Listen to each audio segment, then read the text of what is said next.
Saya itu kok capek ya Mbak, ikhtiar mulu tapi hasilnya zonk. Suami masih gitu-gitu aja, nggak ada perubahan.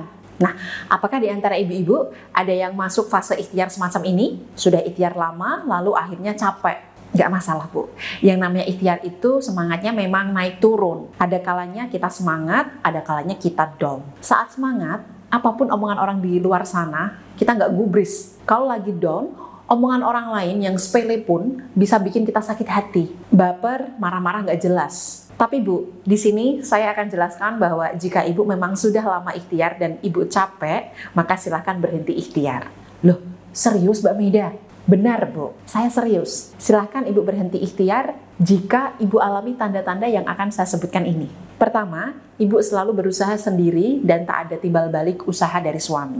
Ibu sudah mencoba memperbaiki penampilan, menjadi lebih ramah, patuh pada suami, tidak pernah menuntut. Suami marah, meluapkan emosinya pada Ibu dengan sangat heboh, tapi Ibu diam. Tidak membalas, selalu menerima apapun itu bentuk perlakuan suami. Tapi masih saja kesabaran dan pengorbanan Ibu tidak dianggap oleh suami. Maka saran saya, berhenti mengusahakan suami agar kembali Bu. Tanda kedua, Ibu harus berhenti mengejar suami adalah semakin hari batin Ibu semakin ragu. Ibu bingung dengan kondisi rumah tangga yang ada. Ini rumah tangga atau kos-kosan?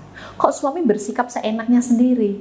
Pulang, pergi, nggak izin, nggak pernah ngobrol, nggak ada kehangatan, keintiman, dan sebagainya. Semakin kita ikhtiar, semakin hati kita ragu sama suami. Apakah ujian ini akan ada ujungnya? Apakah ujian ini akan ada akhirnya? Nggak ada sama sekali tanda-tanda perbaikan dalam diri suami maupun rumah tangga ini. Nah, coba cross check Bu, apakah Ibu sudah mulai ragu dengan ikhtiarnya selama ini? Sudah tidak ada kemantapan hati seperti dulu? Yuk kita cek tanda Ibu harus berhenti mengejar suami yang ketiga, yakni rumah tangga seolah tak ada tujuannya dan sekedar jalani formalitas. Suami dan istri yang masih ingin bersama, pasti mereka memiliki visi misi jelas. Mereka punya cita-cita bersama terkait keuangan, pendidikan, dan pengasuhan anak, masa pensiun nantinya seperti apa, dan sebagainya. Di sini hubungan ibu dan suami sudah cukup ruwet. Tidak ada gambaran masa depan nanti seperti apa.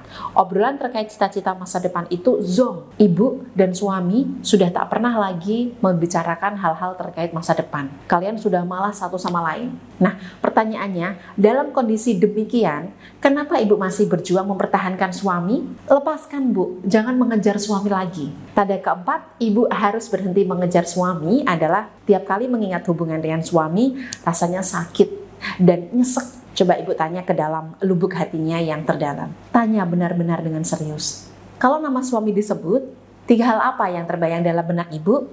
Apakah bahagia, tenang, damai? Apakah sakit hati, nyesek, dendam, jengkel, marah, sedih, tertekan?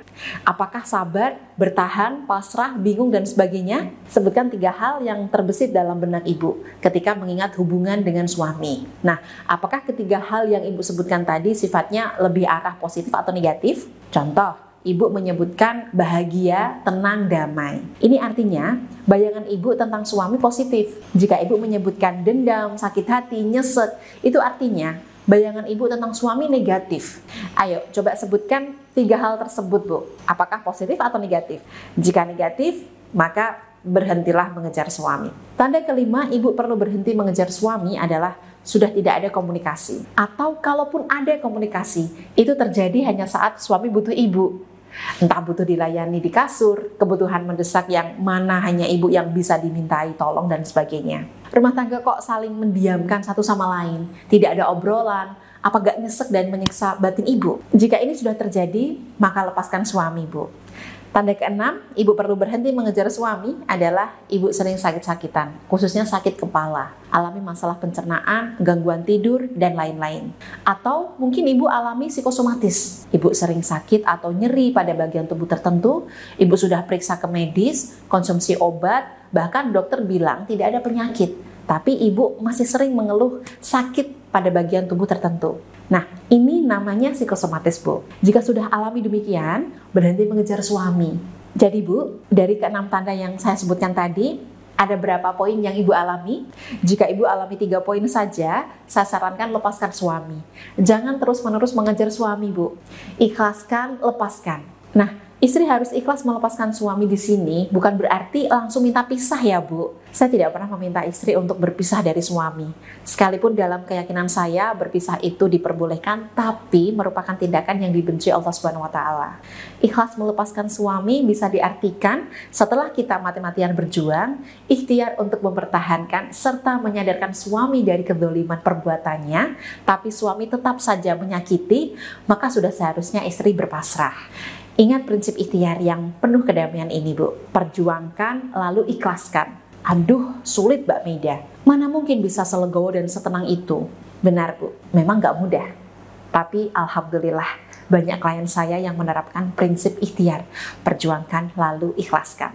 Suaminya justru pelan-pelan kembali. Karena istri mulai cuek, sibuk dengan dirinya sendiri, fokus memperbaiki diri, tidak lagi merecoki kehidupan suami. Makin hari insya Allah aura istri makin terpancar karena mampu mengendalikan emosi dan jauh lebih tenang.